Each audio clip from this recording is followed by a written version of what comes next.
શું તમારે પણ જોબની સાથે સાથે સાઈડ બિઝનેસ કરવો છે તો આ રીલ્સ તમારી માટે છે.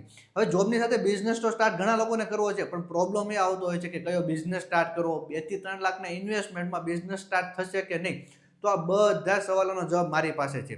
હું તમારી માટે એક એવો બિઝનેસ લાવ્યો છું કે જેમાં હું તમને પ્રોડક્ટ સજેસ્ટ કરીશ, એનું માર્કેટિંગ કઈ રીતે કરવું એ પણ હું તમને સજેસ્ટ કરીશ, અને ઓર્ડર કઈ રીતે જનરેટ થશે એ પણ હું તમને ગાઈડન્સ આપીશ. તમારું કામ એ જ છે કે જોબ પરથી આવીને એનું અપડેટ જોવાનું કે બધું પ્રોપર ચાલે છે કે નહીં, અને તમારો પણ બિઝનેસ જોબની સાથે સાથે સ્ટાર્ટ થઈ જશે. હવે આ બિઝનેસ કોણ કરી શકે? તો પહેલું કે જે લોકો જોબ કરે છે અને સાઈડ બિઝનેસ સ્ટાર્ટ કરવા માંગે છે. સેકન્ડ કે જે હાઉસવાઈફ જે ઘરેથી બેઠા બેઠા બિઝનેસ સ્ટાર્ટ કરવા માંગે છે. થર્ડ કે જે કોલેજ સ્ટુડન્ટ કે જે બિઝનેસમાં આવવા માંગે છે. આ બધા જ લોકો જોબની સાથે સાથે અથવા ઘરે બેઠા બેઠા તેનો બિઝનેસ સ્ટાર્ટ કરી શકે છે. જો તમારે પણ જોબની સાથે સાથે અથવા ઘરે બેઠા બેઠા બિઝનેસ સ્ટાર્ટ કરવો હોય તો કોમેન્ટમાં લખી નાખો સાઈડ બિઝનેસ, હું તમને બધા ડિટેલ શેર કરી આપીશ. અને આ રીલ્સ એવા લોકોને મોકલી આપો જે જોબની સાથે બિઝનેસ અથવા ઘરે બેઠા બેઠા બિઝનેસ સ્ટાર્ટ કરવા માંગે છે.